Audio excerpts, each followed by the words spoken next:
inside the Apostolic Palace of the Vatican on the night of October 30th, 1503. Something happened that shook the Christian world to its core. Beneath vaulted ceilings built to honor the divine, 50 naked courtesans crawled across a freezing marble floor. Cardinals and bishops stood rigid, their silence heavier than incense. And at the center of it all, watching, smiling, even laughing, sat Pope Alexander VI. He presided over the scene like it was a private celebration. But what the witnesses saw that night was only the opening act. The true nightmare had not yet begun. What followed would be so depraved, so violently opposed to the very idea of sanctity that even hardened chroniclers, centuries later, struggled to write it down. This is the story of Lucrezia Borgia, a woman trapped in a dynasty where power mattered more than blood, faith, or human dignity. A woman whose wedding night became one of the darkest stains in Vatican history. In the autumn of 1503, the bells of St. Peter's rang across Rome with news that quickly consumed Italy. The Pope had announced that his daughter, twice widowed under circumstances dripping with suspicion, would marry once more. But this time, there would be no distant palace, no quiet, noble hall. The ceremony would take place inside the Vatican itself, in the papal apartments beneath frescoes and symbols meant to represent heaven's judgment. The groom chosen for Lucrezia was Alonso d'Este, young heir to the powerful Duchy of Ferrara. To the rest of Italy, this alliance looked like a political triumph. To Alonso, it felt like a sentence being read aloud. Lucrezia's past was infamous. Her first husband, Giovanni Forza, had fled Rome, claiming assassins were hunting him. Her second, Alonso of Aragon, had been strangled on Vatican steps with rumors pointing straight toward her brother, Cesare Borgia. And now another Alonso was being bound to the Borgia family, as if history were daring itself to repeat. Alonso d'Este knew the danger. Every noble in Italy did. The Boers did not marry for love, and they did not forgive refusal.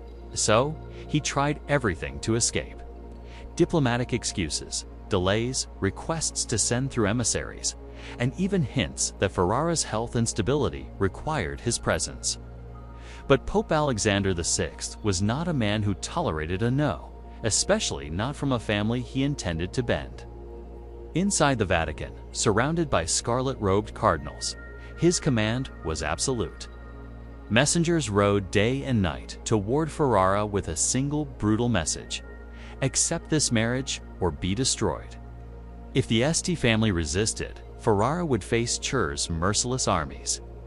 Their dynasty could be shattered overnight, and excommunication would strip them of legitimacy and allies in one stroke.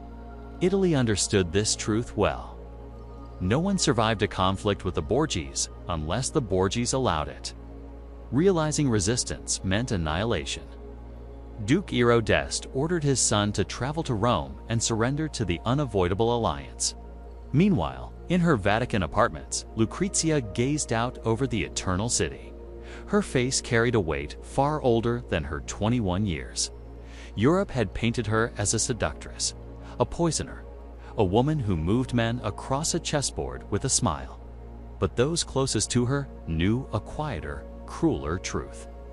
Lucrezia was not the mastermind of her family's schemes. She was their instrument. Her first marriage had been dissolved the moment it ceased to benefit her father and brother. Her second husband, whom she had genuinely loved, had been murdered before her eyes, a fate she could neither prevent nor avenge. Her attendants whispered that she woke in the dead of night. Clutching her chest, trembling from nightmares she refused to describe. She knew this third marriage would not bring love. But even she could not imagine what her wedding night was being designed to become. Something dark, calculated, and merciless was gathering behind Vatican walls. Preparations moved quickly. Yet the atmosphere inside the Apostolic Palace felt suffocating. Servants averted their eyes. Cardinals muttered in low tones that died whenever footsteps approached. Strange figures slipped through forbidden hallways at odd hours. Guests arrived through side doors and hidden passages instead of the grand entrances meant for celebrations. The rumors were everywhere. Secret instructions, private lists, a kind of excitement that did not belong to a holy wedding. One man felt the weight of it more than anyone: Johann Burchard, the Vatican's master of ceremonies. His duty was to oversee papal rituals and record important events in his diary. He had seen plenty under Alexander V, VI. Extravagant feasts, sacred offices sold like trinkets, bribes disguised as blessings. But something about this wedding set his nerves on edge. This night, he sensed, would eclipse every scandal he had ever written down. He could feel it in the way the palace breathed, in the nervous hands of servants, in the sharp, quiet smiles exchanged behind curtains. A trap was being built, gilded and polished, and both bride and groom were already walking toward its center. In December, Alonso d'Este entered Rome with a small escort. His journey from Ferrara had dragged him through frozen mountain passes and battered roads, while dread grew heavier in his chest with every mile. But nothing prepared him for the sight of the Vatican itself. A stone colossus rose above the city, half bathed in candlelight, half lost in scaffolding. It looked less like the heart of Christianity and more like a fortress built to swallow anyone who dared oppose it. The welcome inside was overwhelming in the way a storm is overwhelming. Pope Alexander VI sat on his throne, robed in shimmering white and gold. The candlelight made him look almost molten. Beside him stood Cesare Borgia, silent, still, and terrifying in his restraint. Though only 26, Cesare was already feared across Italy. Cities surrendered at his approach. Families vanished at his command. When his eyes settled on Alonso, there was no mistaking the message. You are not a guest here. You are property. Over the following weeks, Alonso endured humiliation disguised as celebration. At banquets, he was seated beside courtesans while high-ranking clergy watched with thin, amused smiles. On hunts, Cesare displayed a ruthless skill that felt less like sport and more like a warning. Every arrow is saying the same thing. I decide who lives and who falls. During receptions, Alexander VI made pointed jokes about the tragic ends of Lucrezia's previous husbands. The words were polished, almost friendly, but the meaning underneath was sharp as glass. A Borgia's son-in-law does not live long unless he's useful. Alonso tried to preserve what remained of his dignity, but by then he was a prisoner wrapped in silk and ceremony. He slept in rooms watched day and night by papal guards. Each passing hour stripped away another illusion. He had walked into a trap. There was no road back. And while Alonso endured this quiet siege, preparations of a very different kind were unfolding deeper within the Vatican. Cesare took personal command of the wedding night feast, and his vision pushed far beyond what even Rome's most decadent circles dared whisper aloud. Behind closed doors, father and son finalized details that would have horrified any soul who still believed the church was sacred. 50 of the most striking courtesans in Rome were hand-selected and taken into secret chambers beneath the palace. These were not ordinary prostitutes, but educated, refined women who frequented noble salons. Many trembled when they learned what was expected. None dared defy the head of Christendom. They were ordered to arrive in lavish velvet and silk garments they would later be forced to remove. They were guided through hidden passageways by lantern light, so that on the night of the wedding they could be funneled into the papal apartments without warning. Servants who caught glimpses of these preparations crossed themselves again and again, whispering prayers like armor. Even Lucrezia sensed it. Though she was excluded from most preparations, she felt the tension thickening in the air. Her maids spoke of unfamiliar faces gliding through corridors, courtesans appearing where they did not belong, and chases moving about with a smile that made their blood go cold. The night before the wedding, unable to endure the suffocating atmosphere, Lucrezia fled to the Sion Chapel. Beneath Michelangelo's vast painted sky beneath God's hand reaching toward Adam, She collapsed to her knees. She did not pray for happiness. She prayed for rescue, for intervention, for a sign that someone, anyone, still saw her. But the chapel remained silent. The divine felt impossibly distant. Candles trembled in the winter air, seeping through ancient cracks, as if even the flames wanted to escape. Outside, the Vatican prepared for a celebration that was about to blur the line between sacred ritual and unspeakable corruption. And in his chamber, Johann Burchard reviewed the final protocol, quill shaking in his hand. He understood too well that what he was about to record might either be buried forever or stand as the most damning testimony in church history. October 30th, 1503 was coming, and with it, a spectacle that would drag even the walls of the Vatican closer to hell.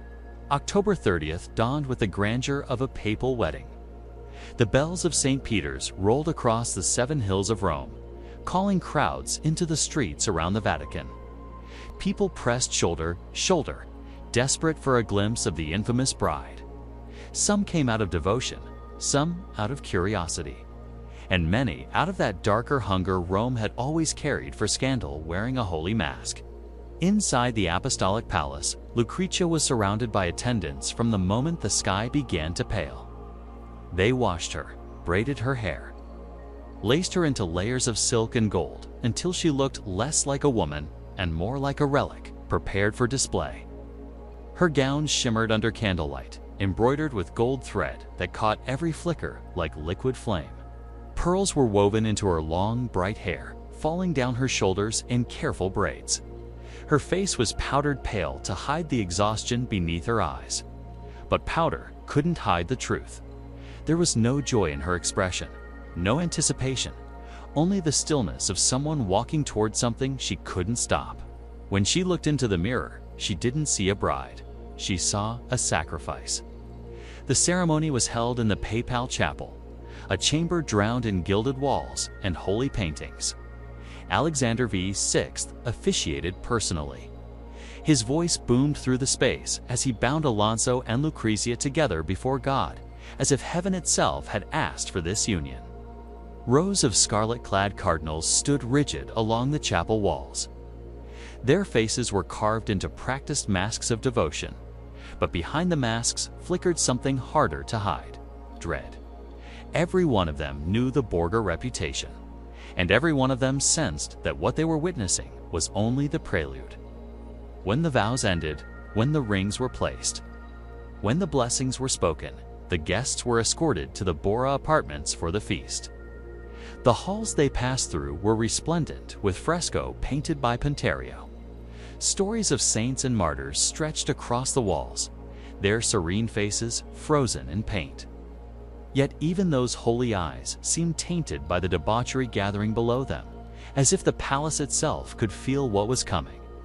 Inside the apartments, enormous tables overflowed with roasted boar, pheasants still adorned in feathers, exotic fruits piled like treasure, and goblets filled with deep red wine from the richest vineyards in Italy. Cardinals sat alongside Roman nobles. Emissaries from Ferrara murmured carefully chosen compliments.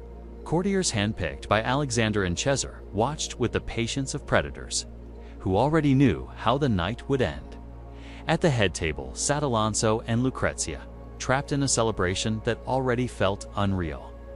Alonso's smile was thin enough to crack. Lucrezia's hands rested, folded in her lap, fingers clenched so tightly her knuckles showed white beneath the silk. At first, the banquet unfolded like any noble feast. Lutes and viols filled the air with gentle music. Toasts rose and fell. Polite diplomacy played its part. The wine moved freely. Laughter drifted here and there, weary but present. Then slowly the atmosphere shifted. Alexander VI drank heavily, growing louder, more jubilant. His eyes shone with that flushed excitement that isn't joy so much as appetite. He clapped his hands at jokes that weren't funny. He leaned forward in his throne as if waiting for a curtain to rise. Cheer, who had been silent for most of the evening, finally stood. He didn't speak. He didn't need to. A small tilt of his head was enough. the massive doors slammed shut. Guards stepped into place at every exit, metal and muscle forming a living wall. The message was immediate and unmistakable. No one would leave. A hush fell over the room, thick as smoke. Guests turned toward one another in confusion. A few cardinals shifted as if to rise, but the guards' hands drifted to sword hilts. Everyone froze again. Then side doors opened. 50 courtesans stepped into the hall. They were draped in velvet and jewels, hair arranged in elaborate styles, perfume heavy enough to cut through the wine. Many were famed beauties known to Rome's elite. Women who had once walked salons with confidence. Now their faces were pale with fear. They moved in a tight cluster, glancing toward Cesare and then toward the Pope, as if searching for a way out that did not exist. Alexander VI rose slowly from his seat. He smiled the way a man smiles when unveiling a masterpiece. And with a voice almost playful, he announced that the true entertainment was about to begin. At his command, the courtesans began to undress. Silk slid off shoulders. Velvet pulled at bare feet. Jewels were unclasped and dropped like tiny falling stars. Layer by layer, 50 women stripped until they stood completely naked under sacred fresco. A palace built for prayer now stared at a scene torn from a blasphemous dream. Some cardinals turned their heads away, fingers tracing frantic crosses over trembling chests. Others stared despite themselves, caught between shock and terror, unable to look away from the Pope's decree. A few tried to rise and protest. The guards shifted forward, making it clear protest would be answered with steel. Alonso's body went cold. He could only stare, disbelief and revulsion locking his face in place. This wasn't a tavern spectacle. This was his wedding feast inside the Vatican under the eyes of men who preached virtue. Beside him, Lucrezia sat rigid, tears spilling silently down her cheeks, soaking into the sleeves of her gown. She didn't wipe them away. She didn't move. It was as if her mind had already floated somewhere else to survive what her body was being forced to witness. Then came the next order. The naked courtesans were commanded to dance between the banquet tables. Servants lit towering candelabras. Flames surged high enough to throw jagged shadows up the frescoed walls. Then came the next order. The naked courtesans were commanded to dance between the banquet tables. Servants lit towering candelabras. Flames surged high enough to throw jagged shadows up the frescoed walls. The women moved through flickering light like specters, their silhouettes sliding over painted saints and angels. The holy images watched, silent and powerless, as the Vatican dissolved into something pagan and obscene. But Alexander VI was only warming up. Baskets of chestnuts were carried into the hall and dumped across the polished marble floor. The nuts scattered and rolled between the feet of the guests, clattering like faint thunder in the sudden quiet. Alexander's grin widened. He announced the next phase of his game. The courtesans were to crawl on all fours and gather the chestnuts with their hands and mouths like animals driven into a contest. The woman who collected the most would be rewarded with silk cloaks, gold jewelry, and treasures taken straight from the papal vault. For a heartbeat, no one moved. Then the women dropped to the floor. 50 naked bodies crawled across sacred marble beneath the robes of church princes. They slipped between cardinals' legs. They scrambled under nobles' chairs. Their skin brushed the hems of scarlet and gold, while the men above them stared in stiff horror. Some of the younger cardinals, drunk and overwhelmed, laughed and cheered like boys at a carnival. Others bowed their heads, caught in the brutal war between faith and fear of the Pope, who controlled their lives. From an elevated platform, Alexander and Cesare watched with open delight. They laughed, they pointed, they placed bets as if this were a cheap show in a brothel, not the beating heart of Christendom.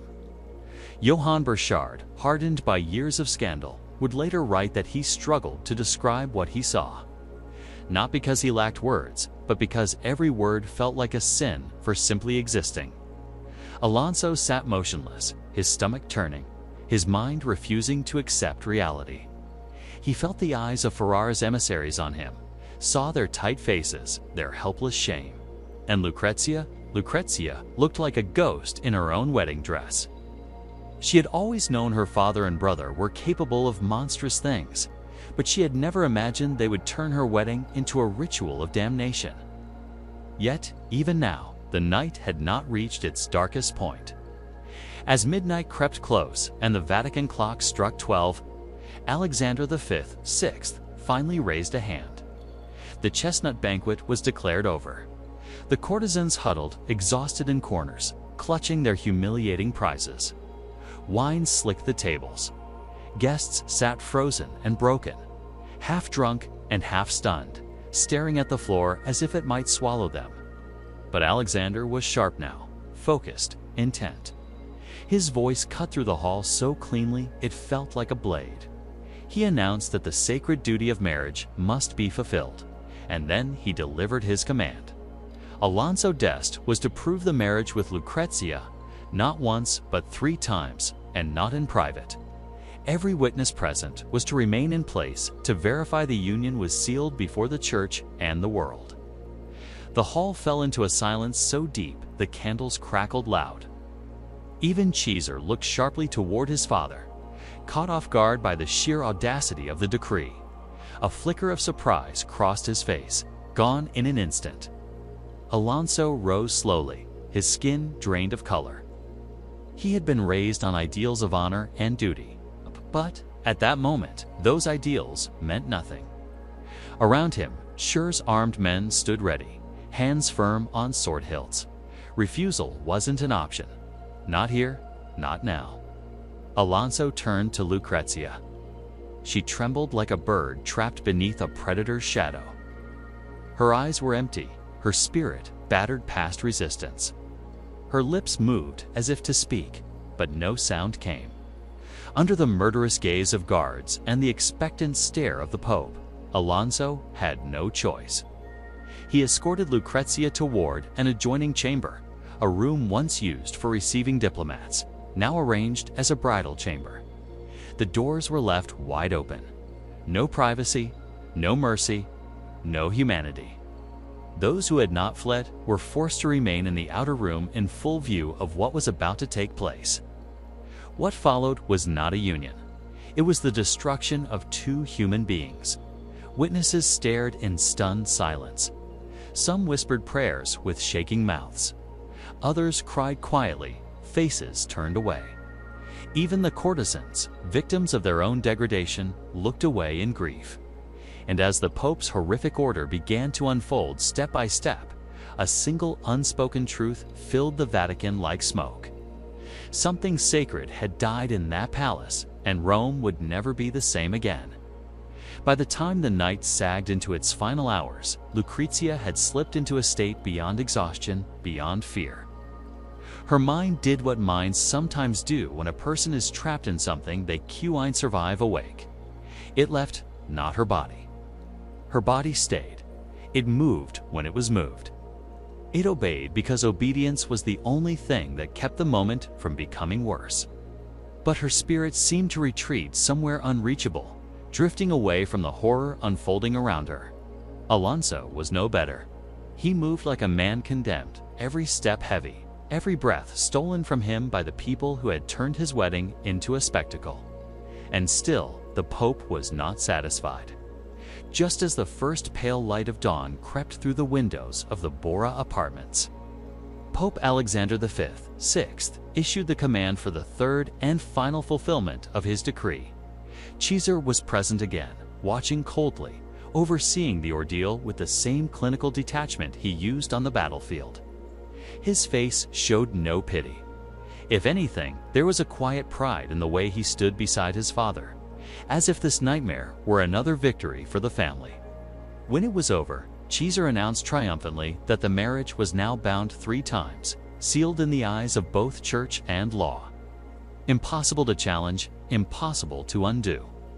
Alexander VI lifted his wine cup in satisfaction. He smiled as though the night had been nothing more than an extravagant celebration instead of a descent into moral abyss. What remained in the room were survivors, not victors. Survivors, cardinals who had entered the apartments draped in scarlet as servants of God, now stood as unwilling witnesses to an atrocity they could never confess. Their silence, their inaction, made them accomplices. Some stared blankly at the floor. Others couldn't stop shaking. A few kept praying under their breath. Not for forgiveness, but because prayer was all they had left to hold on to. When the sun finally rose over Rome, it revealed devastation. Empty wine jugs lay toppled like casualties.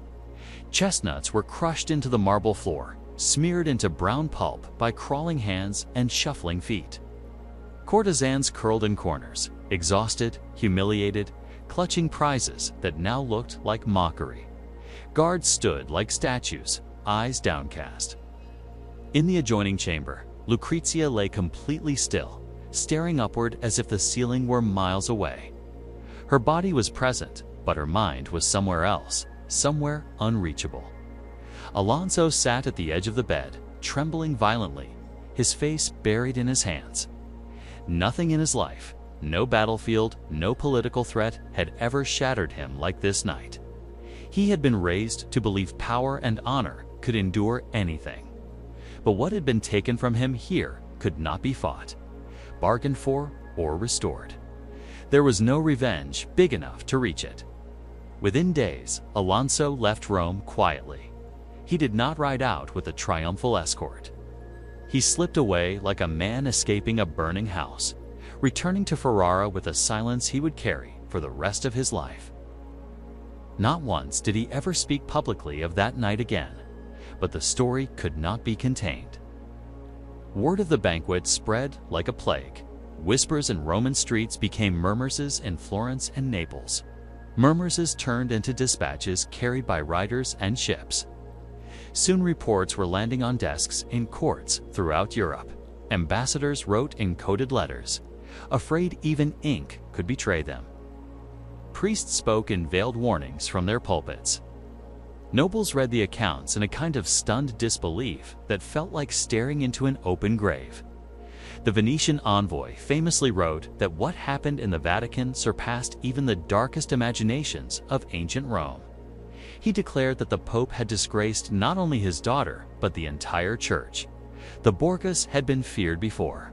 Now they were seen as corruption wearing a crown. In marketplaces and taverns, people lowered their voices when uttering the name Burra, as if the family itself might hear them and strike from the shadows. Across Europe, preachers seized the tale as proof that Rome had rotted at its core. They pointed to the banquet not as a rumor, but as a symbol, as evidence that the seat of Christ had become a theater for sin. Among those preachers was a monk who would soon plunge the church into upheaval, Martin Luther. Years later, Luther would cite the Burra feast as a snapshot of everything poisoned within the Vatican. A story he and others used to show ordinary believers why reform was no longer optional. The banquet became fuel for a fire already building in Europe's soul. Meanwhile, Johann Burchard, the one man who had witnessed everything from beginning to end, recorded it all in his diary. His hand trembled as he wrote. He knew what he had seen was beyond scandal. It was beyond politics. It was a sacrilege so raw that simply preserving it on paper felt dangerous. He understood that his account might vanish under Vatican secrecy, or one day stand as the most damning testimony ever written about the Church. Lucrezia Borgia never escaped the shadow of that night. She traveled to Ferrara with Alonso and tried to craft something resembling a normal life. From the outside, she became what the world expected a duchess to be. She funded charities. She protected artists. She nurtured literature and beauty within her court, and Ferrara did come to respect her, even love her. But those who saw her privately described the same quiet ache, a lingering sorrow, a melancholy that never lifted, eyes that had gone to places no young woman should ever have to visit. She bore children with Alonso. She played her role. She smiled when required. Yet the marriage, incurably poisoned by that wedding night, was hollow at its center. They lived side by side, but separated by a wound no human touch could mend. Lucrezia died young at 39, giving birth to her 8th child. On her deathbed, she asked for a priest and prayed until her final breath. Her last recorded words were not of bitterness or rage. They were a plea. I am ready to be free at last. Freedom. The one thing she had been denied her entire life. Alexander VI died only months after the banquet, with rumors whispering that poison, the tool he had used so often, had finally found its way back to him. Cesare Borgia, stripped of power after his father's death, fled Italy, chasing a destiny that no longer belonged to him. He was killed in a lonely ambush in Spain. His body was mutilated and thrown into an unmarked grave, far from the grandeur he believed was his birthright. But the night of October 30th, 1503, did not die with them. It lived on as a symbol of corruption so severe that it helped ignite the Protestant Reformation. Luther and others invoked the Borgias again and again as proof that the Vatican had decayed into something unrecognizable. And when the Counter-Reformation came, part of its mission was to scrub that stain, to restore authority by erasing the memory of families like this one. Yet truth is stubborn. Centuries later, Burchard's diary resurfaced, dragging the Chestnut Banquet back into the light. Even now, more than 500 years after that night, the feast and the triple shame stand as infamous reminders of what happens when absolute power loses every restraint. It warns us that humanity's darkest acts are often committed in places meant to be sacred. The story of Lucrezia Borgia's wedding night is not just history. It's a mirror, a warning, a reminder that evil doesn't always roar.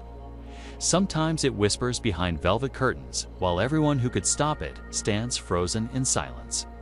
If you made it to the end of this account, write "Bo" in the comments so we know you walked with us through this entire chilling descent.